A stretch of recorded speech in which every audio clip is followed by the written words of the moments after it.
Hello everyone. Good morning to all of you. My dear aspirants, today's our topic to discuss about full-fledged about interpole.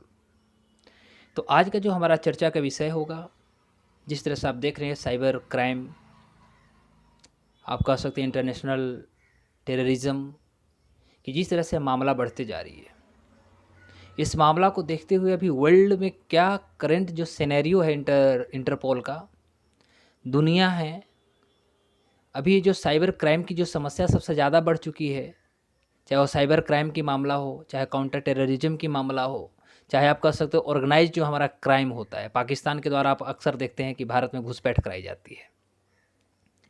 अभी China indirectly उसको support भी इस तरह के कार्यों में कर रहा है। तो प्रश्न बनता है कि ऐसे जो कार्रवाई हो रहे हैं, इस पे इंटरपोल का क्या रोल है, इंटरपोल का कार्य क्या है। अब ऐसे भी आप कुछ दिन पहले लगातार इस तरह के मैसेज सुनते होंगे जिस समय भारत से नीरव मोदी और उनके भाई निशव मोदी दोनों ने जब पंजाब नेशनल बैंक से 14,356 करोड़ रुपया लेकर के जब भाग जाते हैं, देश छोड़ के निकल जाते हैं, तो उस समय भी आप एक वर्ड सुने होंगे RCN, जिसको हम लोग इंग्लिश में बोलते हैं रेड कॉर्नर नोटिस।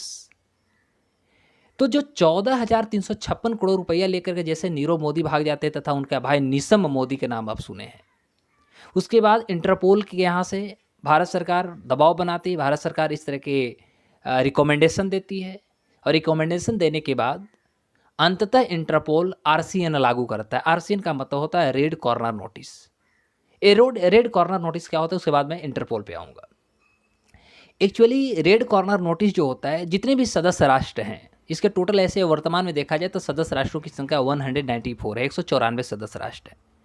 तो जो 194 सदस्य राष्ट्र हैं, उनमें संदिग्धों को ट्रैक करने के लिए तथा उनको अरेस्ट करने के लिए जो सुरक्षा एजेंसियां हैं, वो सुरक्षा एजेंसियों को एक परमिशन देता है पहला, जिससे कि जो इस तरह के संदिग्ध कार्य किए हैं, फ्रॉड काम किए हैं, ये सारे लोगों को गिरफ्तार करने हेतु या इनके खिलाफ जो प्रत्यार्पण का जो कार्रवाई होता है, उनको प्रत्यार्पण का कार्रवाई सुनिश्चित किया जा सके। इस एक्टिविटीज़ को लेकर के इंटरपोल जो होता है वह रेड कॉर्नर नोटिस जारी करता है।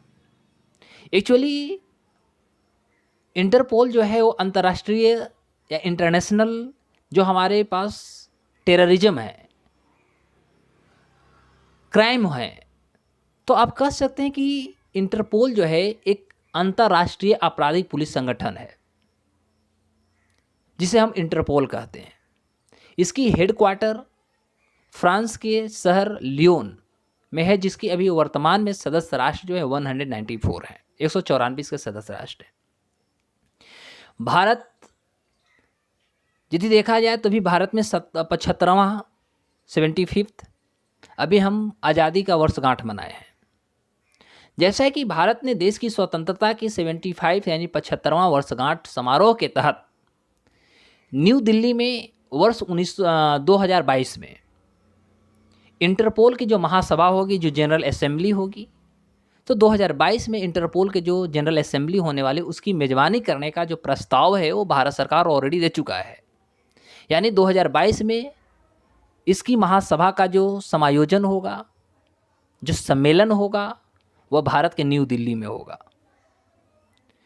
अब बात होती है कि जो इंटरपोल की हम बात कर रहे हैं, सबसे पहले आप याद रखें कि इसको यदि हम इस्टेब्लिशमेंट की बात करते हैं, स्थापना की बात करते हैं, तो इंटरपोल की स्थापना का विचार सबसे पहले 1914 ईस्वी में आया। जब 1914 ईस्वी में मोनाको में एक आयोजन हुआ था, उस आयोजन में सबसे पहली बार मोनाको में सबसे पहली बार जो अंतर्राष्ट्रीय अपराधी या आपराधिक पुलिस जो कांग्रेस हुआ था आयोजन 1914 में मोनाको में, वहीं पर सबसे पहले इंटरपोल ऐसे या कह सकते हैं अंतर्राष्ट्रीय आपराधिक पुलिस जो संगठन है, इसको लेकर के सबसे पहले विचार आया। लेकिन ऑफिशियली यदि आप देखिएगा तो ऑफिशियली इंटरपोल की स्थापना 1923 में 1923 ईस्वी में होता है और अंतर्राष्ट्रीय अपराध पुलिस आयोग के रूप में इसको मुख्य रूप से जाना जाता है।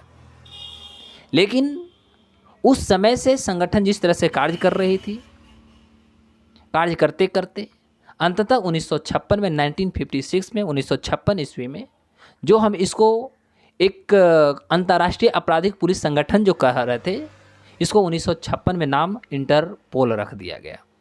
और 1956 से लगातार अंतर्राष्ट्रीय आपराधिक पुलिस संगठन को हम इंटरपोल के नाम से जानते हैं। अगला पॉइंट, यदि हम इसकी उद्देश्य की बात करते हैं तो इंटरपोल की जो मुख्य उद्देश्य है वह है कि दुनिया की जो पुलिस है, दुनिया के पुलिस को इतना सक्षम बना देना जिससे कि पूरी दुनिया रहने लायक हो जाए, पूरी दुनिया आप कह सकते हैं एक स्वस्थ वातावरण दे सके, जहाँ पर हम अपने संप्रभुता, मौलिक अधिकार, मौलिक कर्तव्य, ये सारे एक्टिविटीज़ को हम आराम से फुलफिल कर सकते हैं एक घर के समान। यानी पूरी दुनिया को, जैसे हम कह सकते हैं वर्ल्ड इज़ होम, यानी पूरी दुनिया को ये एक घर के अनुरूप बनाने का इसका मेन उद्देश्य था। साथ ही साथ पुलिस संगठन, जो दुनिया की सारे जो पुलिस संगठन है उनमें आप कह सकते हैं कोलाबोरेशन डेवलप करने के लिए भी कॉन्सेप्ट इसको लाया गया। इस आधार पे आप देख सकते हैं कि जो इंटरपोल का जो एक्टिविटीज़ है, इंटरपोल का जो कार्य हैं वह अनेक हैं। जैसे जितने भी सदस्य देश हैं, सारे सदस्य देशों में पुलिस को एक अंतर्राष्ट्रीय अपराध से लड़ने के लिए सबसे पहले ये एक मिलजुल कर आप कह सकते हैं काम करने को सक्षम बनाता है कि हम एक कॉर्डियली एक दूसरे को कैसे हेल्प कर सके, असिस्ट कर सके। यदि अंतर्राष्ट्रीय स्तर पर इस तरह के अपराध हो जाता है, ग्लोबल फॉर्म ले लेता है, तो एक देश की पुलिस दूसरे देश की पुलिस के साथ कैसे समन्वय बना सके तथा इस पर कार्रवाई कर सके। यानी इस तरह की जो एजिबिलिटी होती है, एबिलिटी होती है, ये सारे चीज़ों को स्थापना करना ही इसका मुख्य कर्तव्य होता है। उनमें भी इसका जो मुख्य कर्तव्य है वह मुख्य कर्तव्य 3 प्रकार के होते हैं, और वह होता है काउंटर टेररिज्म, दूसरा होता है साइबर क्राइम, और तीसरा होता है जो हमारा अरेंज कर सकता है या ऑर्गेनाइज्ड जो हमारा क्राइम होता है उस पर पूर्ण रूप से कंट्रोल करना। इसको लेकर के इंटरपोल ने भिन्न भिन्न प्रकार की एक्टिविटीज़ को, भिन्न भिन्न प्रकार के आप कह सकते हैं अपने ऑर्गेनाइजेशंस के अंदर उन्होंने भिन्न भिन्न प्रकार के एप्लीकेशंस या इनिशिएटिव्स आप कह सकते हैं उन्होंने लॉन्च किया। जैसे इनमें सबसे मुख्य जो कार्य है वह कार्य है कि जो securing global police communication system को इन्होंने डेवलप किया है, जिसको हम हिंदी में बोलते हैं कि वैश्विक पुलिस संचार सेवाओं की सुरक्षा प्रदान करना। इसका मुख्य रूप से सबसे पहला कार्य है। एक्चुअली क्या है, इंटरपोल ने एक global police communication service system को डेवलप किया है, जिसको हम I24x7 कहते हैं, यानी I स्टैंड्स फॉर इंफॉर्मेशन, जिसको हम इंफॉर्मेशन 24x7 यानी सूचना 24x7 के नाम से जानते हैं।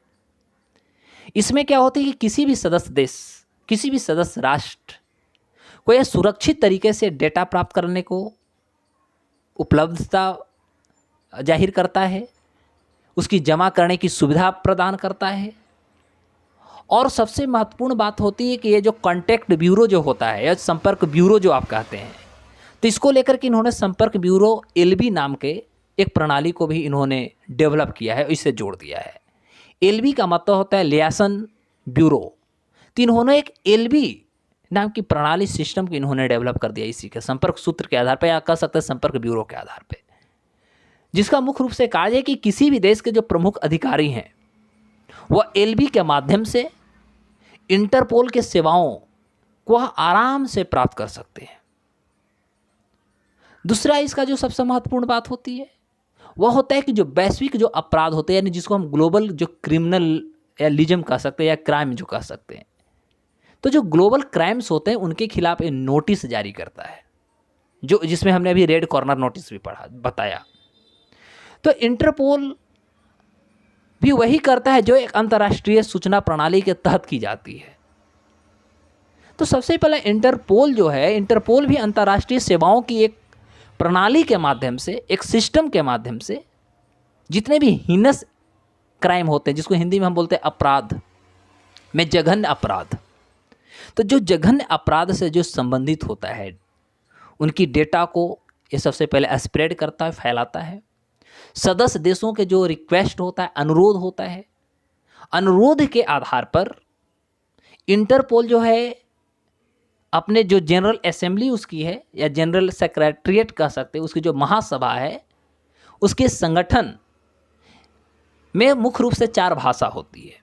वह 4 भाषा होती है अरबिक या अरबी कह सकते हैं, इंग्लिश, फ्रेंच और स्पेनिश। ये 4 भाषा में ये खास तौर पे नोटिस जारी करता है, नोटिस इशू कर देता है। इसके अलावा दुनिया भर में, तो जी तीसरा इसका महत्वपूर्ण लक्ष्य को देखें तो तीसरा होता है कि दुनिया भर में सीमा पार अखंडता को बढ़ावा देना, क्योंकि हर देश अपने संप्रभुता, अखंडता को वो किसी भी तरह से आप कह सकते हैं सेव करना जानता है। यदि वैसी परिस्थिति में कोई कंट्री अपने आप को अनेबल होता है तो ऐसी परिस्थिति में इंटरपोल उनकी मदद करेगी, सदस्य राष्ट्र को मदद करेगी। यानी दुनिया भर में जितने भी सीमा पार की अखंडता है उसको ये इंकरेजमेंट करती है, स्प्रेडनेस करती है। चौथी महत्वपूर्ण इसकी जो एक्टिविटी या लक्ष्य जो है वह है कि जो भी कमजोर कम्युनिटीज हैं, तो कमजोर कम्युनिटीज को यानी समुदायों को ये प्रोटेक्शन प्रोवाइड करता है, जिसको हम कह सकते हैं सुरक्षा प्रदान करना। 5वां, लोगों और जो व्यवसाय होती है यानी पीपल एंड बिजनेस या ट्रेड्स के लिए ये सुरक्षित आप कह सकते हैं स्पेस या साइबर स्पेस का निर्माण करना, ये इसका मुख्य लक्ष्य में से भी एक है। जो हमारा ग्लोबल अखंडता है, जिसको हम वैश्विक अखंडता कहते हैं, तो वैश्विक अखंडता को कैसे बढ़ावा देना चाहिए, ये इसके अनुरूप आता है। अवैध जो बाजार होते हैं, अवैध बाजारों पर कैसे अंकुश लगाया जाए, कैसे कंट्रोल किया जाए, कैसे उसको रोका जाए, कैसे रेस्ट्रिक्ट किया जाए, ये इंटरपोल अपने लक्ष्य के अनुरूप रखता है।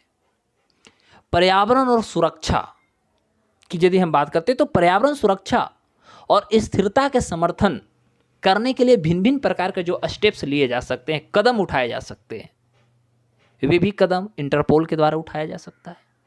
तो those are the activities, those are the objectives and goals which are considered under the manifesto of Interpol। जो इंटरपोल के मैनिफेस्टो में इसको मुख्य रूप से आप कह सकते हैं संग्रहित किया गया है या अरेंज किया गया है। अब प्रश्न होता है कि जो हमने इंटरपोल की जो जनरल असेंबली की चर्चा किया, सेक्रेटेरिएट की जो चर्चा की, जनरल असेंबली या जनरल सेक्रेटेरिएट है क्या? तो सबसे पहले याद रखें कि जो इंटरपोल की जो महासभा है, इंटरपोल की महासभा को हम सर्वोच्च बॉडीज कहते हैं या सर्वोच्च निकाय के रूप में जानते हैं। इसके सभी जो सदस्य राष्ट्र होते हैं, देश होते हैं, इनके प्रतिनिधि रिप्रेजेंटेटिव्स इसमें सम्मिलित होते हैं।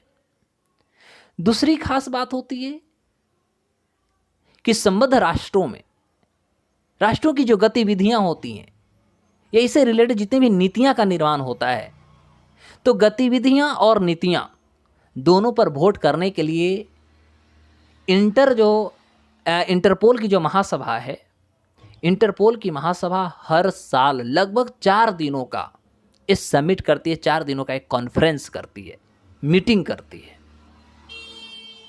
तीसरी महत्वपूर्ण बात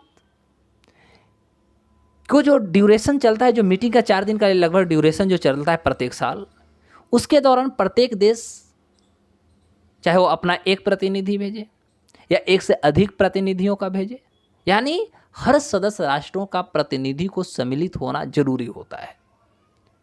जो आमतौर पर कानून प्रवर्तन आप कह सकते हैं एजेंसीज के प्रमुख होते हैं, यानी लॉ एंड ऑर्डर का फॉलोवर्स होते हैं। लॉ एंड ऑर्डर का इम्प्लीमेंट कैसे किया जाए, क्या बनना चाहिए, यानी लॉ एंड ऑर्डर में उनकी कह सकते हैं बहुत अच्छी मतलब गुड होनी चाहिए, बहुत अच्छी उनको एजिबिलिटी होनी चाहिए। वैसे लोगों को इसमें शामिल किया जाता है। महासभा इंटरपोल की जो कार्यकारी समिति होता है, जो फंक्शनिंग जो कमेटी होती है, उसके सदस्यों को ये चुनती है, सिलेक्शन करती है और यह जो गवर्निंग बॉडी होता है, प्रशासनिक जो निकाय इसका होता है, उसमें महासभा को नीति निर्देश भी ये देता है। और ये सारे की जो एक्टिविटीज होते हैं, इंटरपोल की जो एक्टिविटीज होते हैं, इसके तहत महासभा कुछ संकल्प भी लेता है, कुछ शपथ लेता है। और वह शपथ क्या है भैया? तो वह शपथ में होता है कि महासभा के जो निर्णय होते हैं वो प्रस्तावों के रूप ले लेते हैं। जो भी आप प्रपोजल देते हैं उस प्रपोजल के समान और डिसीजन मेकिंग हो जाता है। दूसरी महत्वपूर्ण बात कि जो प्रत्येक जो सदस्य देश हैं उनका वोट देने का जो अधिकार है, या तो उनका जो मत होता है, जो वोटिंग होता है, ओनली वन होता है, एक होता है। तीसरा कि विषय वस्तु के आधार पर, सब्जेक्ट मैटर के आधार पर आप कह सकते हैं निर्णय जो होती है वह साधारण या 2/3 बहुमत के लिए किया जाता है, के आधार पर किया जाता है। तो ये सारे जो संकल्प होते हैं, ये सारे जो ओथ होते हैं, सभी ये सारे जो है महासभा के अंतर्गत आते हैं, महासभाएं लेती है। तो ओवरऑल यदि हम बात करें तो इंटरपोल का जो कार्य है वह कार्य है अंतर्राष्ट्रीय स्तर पर सैन्य चीज़ों तथा गैर कानूनी चीज़ों पर कंट्रोल करना, नियंत्रण करना, प्रशासनिक दृष्टि से उसको और बुस्टअप करना ही इसका मुख्य समाचार है, ये मुख्य इसका कार्य है। इसी के तहत फिर मैं अगले कोई एपिसोड में कोई इंटरनेशनल ऑर्गेनाइजेशन आपको फिर ब्रीफ में डील कर दूंगा। All the best, thank you, जय हिंद।